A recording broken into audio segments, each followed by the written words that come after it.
इसीलिए राम जी ने कहा पंच रचित यह अधम शरीर। और अभी भी आपको तसल्ली ना हुई हो तो कभी पंडित जी से अपने पूजन कराने बैठना। पंडित जी को घर में बुलाकर चाहे पूजा कराना, किसी मंदिर में कराना, किसी तीर्थ में कराना,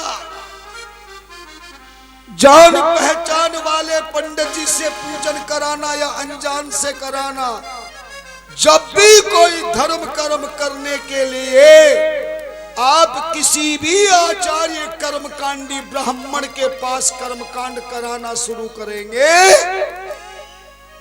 तो देखना ध्यान से और याद हो तो याद करना। पंडित जी बैठते ही अपने यजमान को सबसे पहले शब्द उसके मुख से एक ही संस्कृत का निकलता है, अपवित्र है। पहला शब्द क्या निकलता है? और ये यजुर्वेद का मंत्र है। पर वेद ने ब्राह्मण के मुख से कह दिया, बोले पवित्र है, पवित्र वा सर्वस्थांगतोऽपि वा यह स्मरेत् पुंडरीकाक्षं सर्वायाभ्यन्तरः शुचि। अरे ओ इंसान, जो तू यजमान बनकर मुझसे धर्म कर्म करने के लिए याचना कर रहा है, संकल्प भी बाद में कराऊंगा, पूजन भी बाद में कराऊंगा, पर तेरा ये नहाया धोया शरीर, सुंदर कपड़ा पहनने वाला शरीर भी अपवित्र है। मैं हरि नाम के द्वारा पवित्रो वा सर्वस्थांगतो अपि वा, सारे शरीर को उस प्रभु के नाम स्मरण से सर्वायाभ्यंतरः शुचि, अंदर और बाहर के दोनों शरीरों को मैं पवित्र करता हूं। और ताली बजाना तुम्हें आता नहीं, चाहे कितनी बढ़िया बात कह दूं, आनंद तो तुम्हें आता है। पर कल एक मैया कह रही थी, गुरुजी क्या ताली बजावे, तुम्हारी कथा सुनने में ऐसे आनंदित हो जाते हैं, ऐसे पूजा कराने बैठता है। देखना पंडित जी महाराज, आचार्य वर, कर्मकांडी ब्राह्मण, विद्वान आचार्य शरीर को पवित्र करने के लिए ओम केशवाय नमः, माधवाय नमः, नारायणाय नमः 3 आचमन कराएगा, शरीर पर जल छिड़क करके पवित्रीकरण मंत्र बोलेगा, और उसके बैठते ही जिस आसन पर बैठा है वो भी ऐसा अपवित्र हो गया कि ब्राह्मण देवता यजमान के शरीर को पवित्रीकरण करने के बाद आसन को भी पवित्र करते हैं। नहीं करते? हाँ भरो ना। तब जाकर के फिर इतना पवित्र होता है मानव शरीर कि उसके शरीर की पवित्रीकरण करने के बाद, यजमान के आसन को पवित्र करने के बाद उस वातावरण को भी पवित्र करता है विद्वान। स्वस्ति न इंद्रो बृहस्रवाः स्वस्ति न पूषा विश्ववेदाः। ये जो स्वस्ति वाचन बोला जाता है प्रारंभ में, ये वहां के वातावरण को भी पवित्र करता है। धन्यवाद। जब 3 चीज पवित्र हो जाती है तब वो संकल्प देता है कि अब संकल्प करो कि तुम कौन सी पूजा करना चाहते हो। जो बात मैं बता रहा हूं तुम्हारे जीवन में घटित हुई होगी ना, है? यानी मानव शरीर इतना अपवित्र है कि उसे धर्म कर्म में पहले पवित्र किया जाता है। राम जी से पूछा कि फिर इस कौन सा मानव का शरीर पवित्र होगा? बोले हाँ, ये जो मां के गर्भ से जन्म लिया शरीर है, ये पंचभूत शरीर कहलाता है।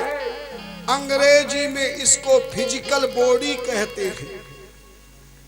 ये अपवित्र शरीर पढ़ाई लिखाई बुनाई कटाई छटाई सांसारिक सारी शिक्षा लेकर के इस मानव शरीर का पालन करने के लिए, अपने परिवार का पालन करने के लिए, संसार में खुद और परिवार को सुखी बनाने के लिए ये अपवित्र शरीर, भौतिक शरीर धन कमाने का काम तो कर सकता है, मकान बनाने का काम भी कर सकता है, दुकान बनाने का काम भी कर सकता है, मेहमान बनाने का काम भी कर सकता है, पकवान खाने का काम भी कर सकता है, पर ये अपने जीवन को धर्म कर्म करने का ज्ञान प्राप्त नहीं कर सकता।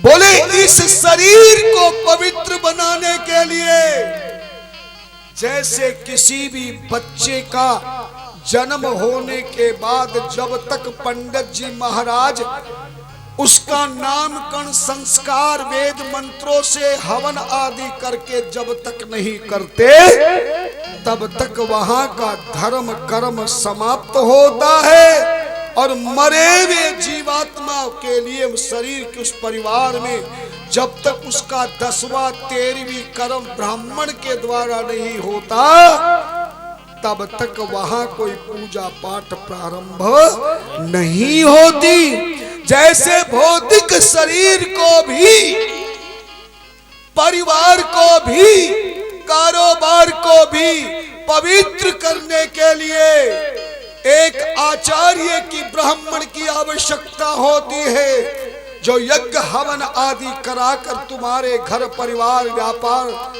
कारोबार को पवित्र करता है।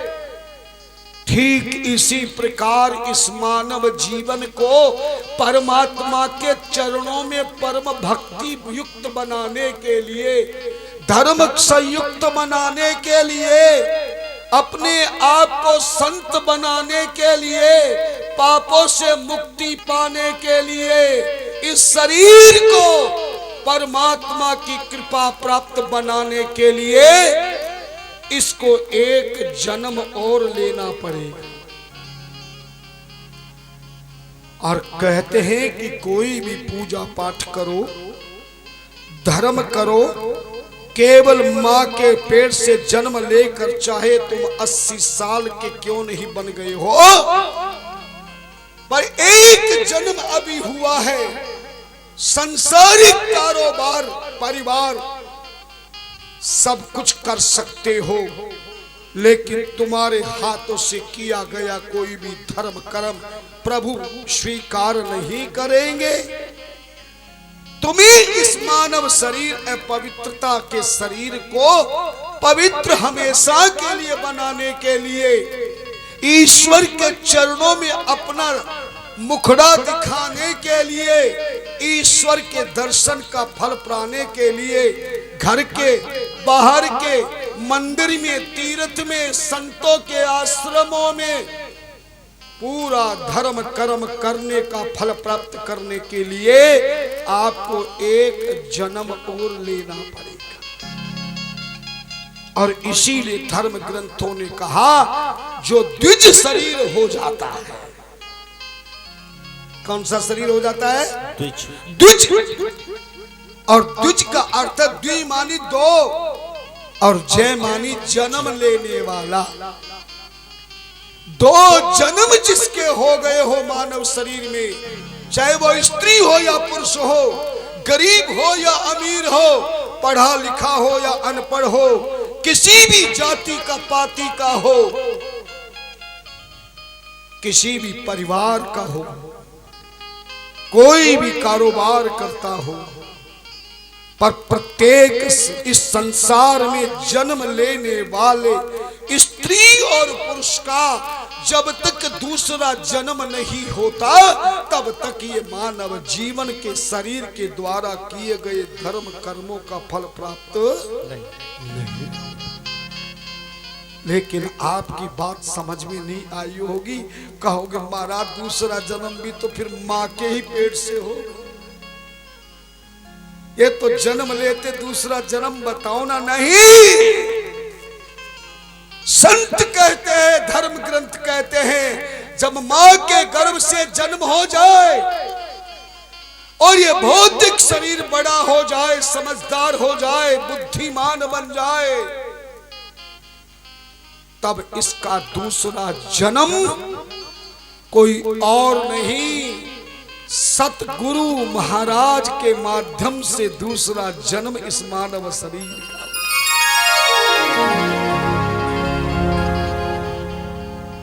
जब किसी विद्वान से, महानवान से, ज्ञानवान से, धर्म के शक्तिवान से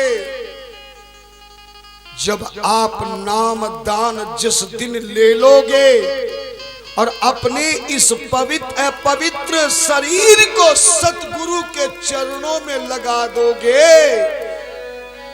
तो सतगुरु की कृपा से ही ये दूसरा जन्म तुम्हारा धार्मिक आध्यात्मिक रूप से जन्म हो जाएगा।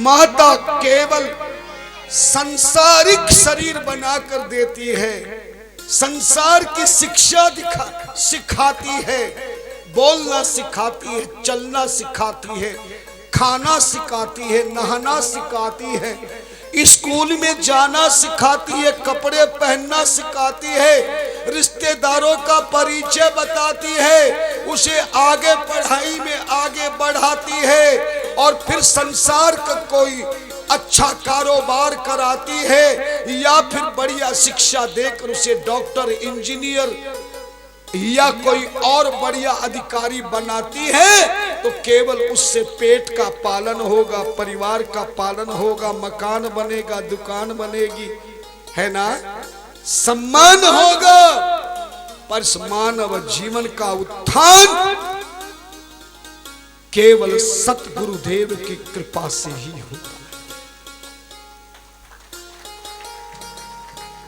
जिस शरीर ने स्त्री हो या पुरुष आज तक सतगुरु नहीं बनाया, जिसने नाम दान नहीं लिया, समझ लो कि वो मानव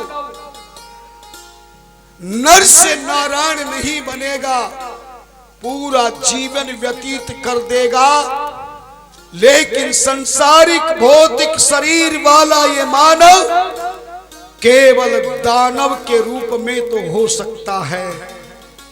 और सतगुरु वाहे गुरु की कृपा जब हो जाएगी तो बिना पढ़ा हुआ अज्ञानी से अज्ञानी शरीर भी परमात्मा का परम भक्त हो जाएगा, भक्ति से युक्त हो जाएगा, उसके जीवन का उत्थान हो जाएगा, उसका जगत में सम्मान हो जाएगा और इस अपवित्र शरीर का पवित्रता बन करके ईश्वर की कृपा से कल्याण हो जाएगा।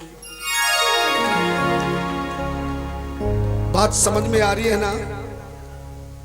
इसलिए आप पूजा करने से पहले, भगवान की कथा का ज्ञान लेने से पहले, तीर्थ करने से पहले, दान करने से पहले, मंदिर की पूजा पाठ करने से पहले, सनातन धर्म के सुबह से लेकर सायंकाल के नियमों को करने से पहले, जीवन की अपवित्रता बनाने के लिए, अपवित्रता को छुड़ाने के लिए, अपवित्रता से मुक्ति पाने के लिए, यह दुर्लभ शरीर बनाने के लिए आपको एक सतगुरु की परम आवश्यकता है। जैसे पढ़ने वाला विद्यार्थी घर में कितनी ट्यूशन कर ले, कितनी मेहनत कर ले, पर उसको परीक्षा देने का समय और परीक्षा दे करके डिग्री प्राप्त करने का तब फल प्राप्त होगा जब वो किसी विद्यालय में एडमिशन लेगा। सच बताओ, बिना एडमिशन के कोई स्कूल में जा सकता है क्या? बिना एडमिशन के कोई परीक्षा दे सकता है क्या? बिना एडमिशन के कोई रिजल्ट आ सकता है क्या? और बिना एडमिशन के अगर तुमने कोई रिजल्ट की महाराज, तुमने डिग्री प्राप्त किसी से कर ली, तो वो डिग्री तुम्हें सुख नहीं, जिस दिन पकड़े गए तो तुम्हारी डॉक्टरी इंजीनियरिंग धरी रह जाएगी, क्योंकि बिना स्कूल के एडमिशन के मिली डिग्री तुम्हें जेल तक पहुंचा देगी। जैसे बिना विद्यालय के एडमिशन के किसी को डिग्री प्राप्त नहीं हो सकती, जीवन को आनंद नहीं आ सकता, ठीक इसी प्रकार बिना सतगुरु से गुरुदान लिए बिना, मंत्र लिए बिना ये मानव शरीर भी जीवन की वो सच्ची भक्ति की डिग्री को प्राप्त नहीं कर सकता, धर्म के मार्ग पर नहीं चल सकता, ऐसा संतों ने कहा है।